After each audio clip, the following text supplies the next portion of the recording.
Hi guys, welcome back. I'm still doing third grade CCGPS Unit 2, Courage and Character in the Making of America. Remember how in the previous video I showed you how I pulled some out of the reading and took it to my social studies block and addressed it there.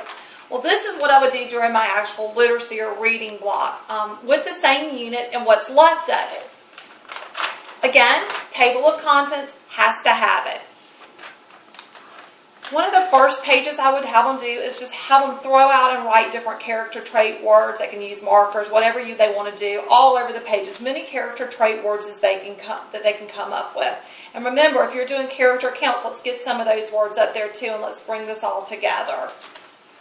Finally, it wants them to do an outline. And oh my goodness, I know that that's a hard thing to understand in third grade.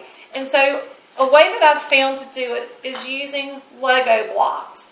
And of course, of all days, I can't find all my son's Lego blocks, so I've only got one. But the idea is that the larger block represents the Roman numerals, and then the next size block represents the capital A's, and then the smaller block represents the ones, the twos, the threes that go underneath it. And I would simply start by having them draw it out.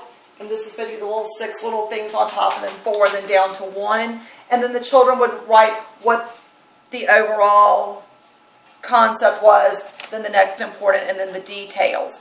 So an easy way to start teaching outlining is through the Lego block method. I'm working on trying to get a sheet printed up so that there's a guideline to go by, but because the A's and the numbers and all that are going to change, you can't just have one frame. It's about teaching them what they represent and then being able to apply it later on. So this would be where they would start with their learning how to do an outline method. One of the tasks wants them to do a journal entry. And to teach children how to do a journal entry, I found this really cool. It was in a Houghton Mifflin actually practice book from third grade that teaches them how to do the journal entry, kind of organizes it for them. And then underneath, I would have them take that information and actually do a journal entry. Are all heroes recognized the way that they should be, realizing that some people during the Revolutionary War were not recognized the same as others, such as women, African Americans, is the same as white males were recognized. But did that make them any less of a hero? Another one of the things that it wants them to do is it wants them to view the virtual Paul Revere Museum, and then it wants them to take words out, and it wants them to sort them into war facts and character traits. This is a simple fold, and then underneath here I would have had note cards where they could write them down as we were going through the virtual museum, and then they would sort them into these 2 categories. Then it wants them to write a summary, and I just put a sheet over here. Take it and using these character trait words, these war facts, they're going to write a summary of what they saw in the Paul Revere virtual museum. Again, they're reading 10-page chunks of And Then What Happened to Paul Revere. And here they're going to use that same outline model they used on pages 1 through 5 to do here.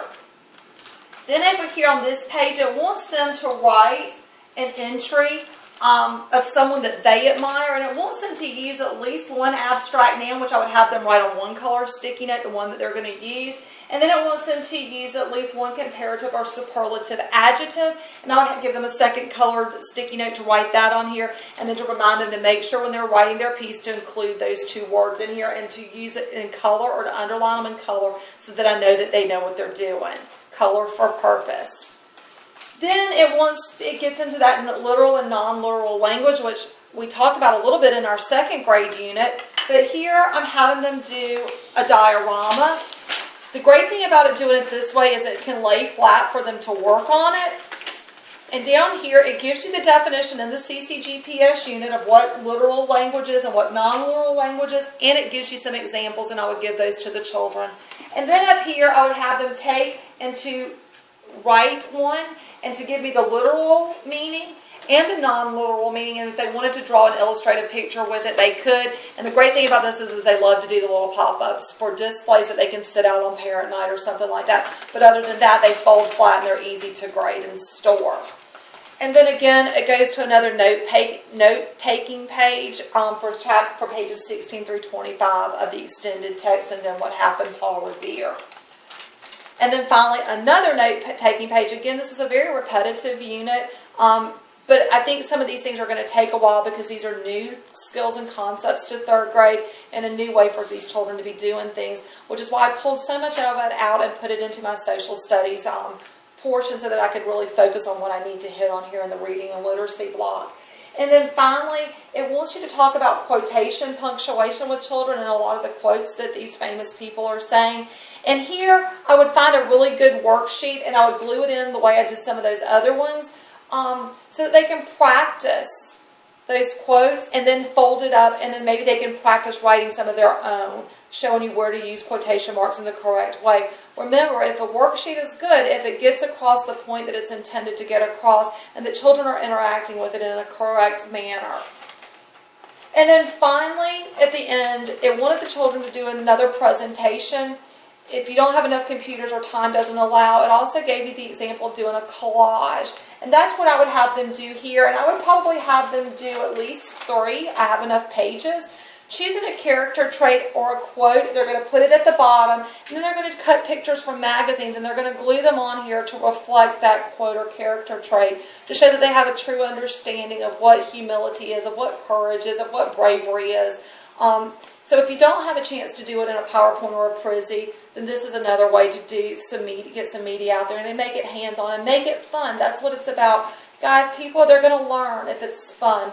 Keep it fun. Keep it real. Make CCGPS happen. See you next time.